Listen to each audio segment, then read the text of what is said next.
Good morning, fellas, and welcome back to Me Plays Games. My name is Matt, and in the 9 generations of Pokemon so far, over 900 moves have been introduced. But today I'll be making up a bunch of moves of my own. We'll start with ones I think should exist, then we'll move on to stuff I just think would be fun. If you have any of your own ideas for moves, leave them in the comments, and I might talk about them in another video. But today I've got 31 of my own, so let's get started. First off, let's make some new physical moves. Special attackers are almost always better than physical attackers, because the special moves are usually better for any given type. Plus, physical attackers have to worry about burn, intimidate, foul play, contact abilities and items, and all sorts of other nonsense. Meanwhile, special attackers have to worry about Blissey? Not nearly as much as physical attackers, I can tell you that much. But for today, let's focus on the moves. Physical moves tend to either be weaker than their special counterparts, or they have some kind of drawback. Special attackers have the fantastic electric-type move Thunderbolt, or if they have access to the rain, they could go for the even stronger Thunder, which won't miss. On the other hand, physical attackers have Thunder Punch, which is weak,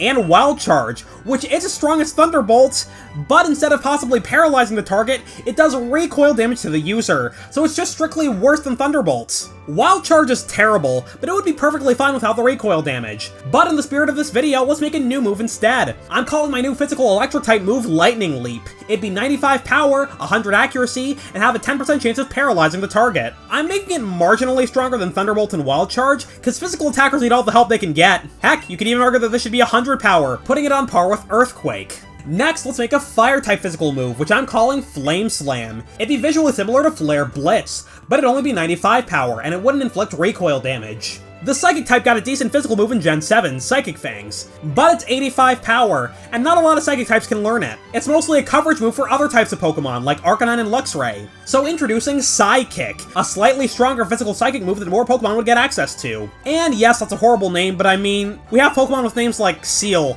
I think this is fine. Not to mention there's a move that's like, literally the same name as the type. I'm keeping the name, Psykick, screw it. The best physical fairy-type move is Play Rough, which is not only weaker than Moonblast, but it's also less accurate. So physical attacking fairy-types should get a new stat move as well. Say hello to Spirit Spin, a 95 power, 100% accurate fairy-type move, with a 10% chance to confuse the target because I'm not nice. I've dunked on rock-type moves a fair bit on this channel, so introducing Boulder Bash, a 95 power, 100 accuracy physical rock-type move, with a 10% chance to flinch. As of now, the strongest physical rock-type move with perfect accuracy is Smackdown, which is just 50 base power, so I think rock-type should get more reliable moves. On a slightly related note, while working on this video, I found out that Boulder Bash is also apparently the name of a disc golf tournament, as well as an indoor bouldering competition. That's fun. The next thing I wanted to do here was make a special version of Foul Play, so introducing Fair Play, a fairy-type move that deals damage using the target special attack stat, not the user's. Not proud of the name, but hey. Physical attackers have access to boosting moves like Bulk Up, Swords Dance, and Dragon Dance. Out of these moves, 2 of them have a special equivalent.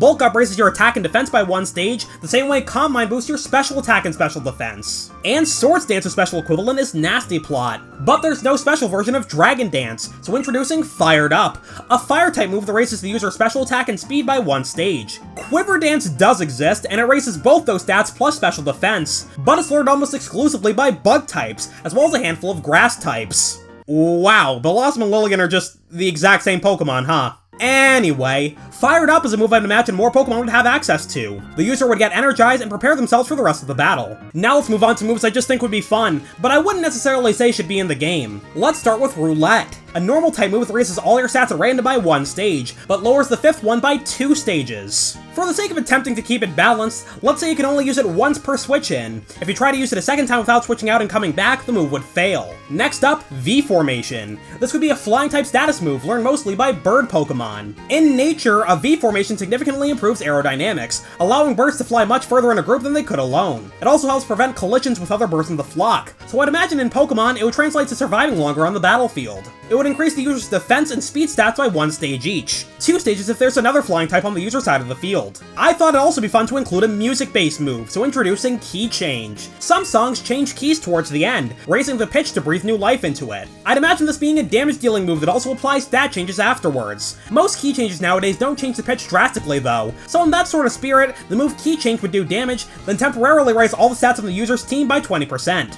Since key changes often take place towards the end of a song, the effect would only last for, let's say, 3 turns. And you couldn't stack multiple key change boosts, because usually songs only change keys once. Key Change would be teachable to Pokemon like Jigglypuff, Exploud, Chatot, Meloetta, and Toxtricity. The next move I came up with is Wash Away, a water-type attacking move. It would do damage, then remove entry hazards on the user side of the field. Most hazard removal tools have some sort of drawback. Defog and Tidy Up are status moves, so they get shut down by Taunt, and they also play up the opponent's side of the field. Defog also lowers the target's evasion, so Goldengo's ability Good as Gold blocks it as well. Rapid Spin is a normal type move, so Ghost types can block it, and Mortal Spin is poison type, so Steel types can block it. Water immune Pokemon do exist, but they're not as common because you need an ability to gain that immunity, like Storm Drain or Water Absorb, and many Pokemon with these abilities have another option they prefer. Politoed usually opts for Drizzle, Dracovish uses Strong Jaw to power up its Vicious Rend, and Quagsire and Clodsire usually go for Unaware. So Wash Away would be a hard hazard control move to block. And screw it, let's make it reset your negative stat changes as well. If you're enjoying this video so far, consider subscribing to Me Plays Games. Channel memberships are also available, so if you've been loving my videos, you can click the join button below my videos for exclusive perks, including shoutouts at the end of each video, exclusive Let's Plays and emotes, the ability to vote on upcoming videos, and access to new videos a day early. Freeze Dry is one of my favorite moves in the game, because it creates unique type dynamics. Dual water-ground types usually only have one weakness, Grass, and it's a double weakness at that. But since Freeze Dry is an ice move that's also super effective against water, Swampert, Quagsire, Gastrodon, and wow, there's a lot of water-ground types. Anyway, they're all 4 times weak to Grass as well as this specific Ice-type move. Even though it's noticeably weaker than Ice Beam, it's still a common move because the extra coverage is that valuable. So let's come up with more moves that deviate from the type chart. Spoon Bend would be a Psychic-type move that's super effective against Steel-type Pokemon. Bending metal objects like spoons with your mind is a common type of magic trick, and we even have spoon-bending Pokemon in the game already. Next up, Grease Fire, a Fire-type move that's super effective against water. When you think about putting out a fire, water's probably one of the first things that comes to mind. But let's just say I wouldn't recommend doing that with a Grease Fire. This probably wouldn't be the greatest move to add to the game though, because then water and fire types would both have super effective damage against each other. A similar move I had in mind was High Ground. It would be a fighting type move that's super effective against flying type Pokemon. You might hear people talking about the moral high ground, but elevated terrain is also helpful in military combat. That's why castles have high towers and walls. It allows soldiers to put themselves in an advantageous position. So I thought this move can turn the tides and give fighting type Pokemon a tool against flying types, which they otherwise struggle to deal with. Next up, Rock Hammer. In the Paldea region, Tinkaton is known to terrorize flying Corviknight by aiming rocks at them with its hammer. As a result, Corviknight aren't able to fly people around in the region like they do in Galar. But in battle, Corviknight resists both of Tinkaton's stab types, so I thought Rock Hammer could be super effective against Steel. It would deal 4 times damage to Corviknight, and it would also get a 50% boost in power if Tinkaton uses it. It would also give Tinkaton a solid option against opposing Steel types, which its current move pool is sort of lacking. And in a similar vein, let's make some moves that bypass type immunities, like Zygarde's Thousand Arrows. It's a ground type move that hits all flying type Pokemon for neutral damage, as well as any Pokemon with Levitate, holding an air balloon, or under the effects of Magnetize or Telekinesis. Let's make some other moves that ignore type immunities in the same way. We'll start with Corrosive Blast, a poison-type move that can hit Steel-type Pokemon. This is similar to the ability Corrosion, of course, which allows Salazzle and Glimmora to poison any Pokemon, regardless of immunities to the status condition. But Steel-types are still immune to poison-type attacks, meaning to poison a Steel-type, you have to use a status move like Poison Gas or Toxic. Corrosive Blast would bypass that, allowing you to hit Steel types. And screw it, let's make it Poison types too, why not? Next up, Paranormal Punch. This would be a fighting type move that can hit Ghost types. Once again, this is similar to an ability that does exist, namely Scrappy. It allows the Pokemon with the ability to use normal and fighting type moves to hit Ghost types. But Paranormal Punch would give other Pokemon a fighting type option to hit Ghost as well. And you know what? I love Chaos. So let's add a Dragon type move that can hit Fairy type Pokemon. Say hello to Dragon Magic, a move that can also confuse the target. Another move I'm a fan of is Flying Press, which does fighting and flying type damage at the same time. It's not a great move in practice though, because using separate fighting and flying moves gives you better coverage, and there are stronger and more accurate options. Regardless, I've always thought it was a fun move, and honestly, I'm kinda surprised I didn't try the mechanic sooner. Muddy Water would be a slam dunk water ground type move, but then again, that would spiral out of control quickly. Fire Rock type Pokemon like Magcargo and Colossal are 4 times weak to both of these types,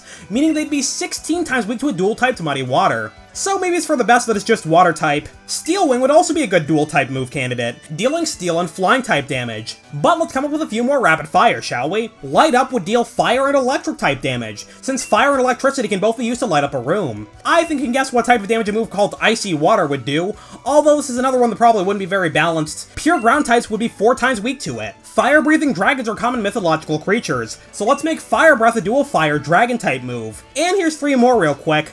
Ground Pound would deal fighting and ground type damage, Mushroom Missile would be dual grass poison type, and Weed Whack would be dual grass and ground. Terastallization is a neat mechanic, but it's become abundantly clear that it's going to be exclusive to Generation 9. Prior to that, though, a couple other type-changing moves were added to the game. Forest Curse and Trick or Treat were added in Gen 6, and they add the grass and ghost types to the target respectively. That meant dual-type Pokemon had 3 types for the rest of the battle, so let's come up with more moves that could add types. Soak would make the target pure water type, replacing whatever types it had before.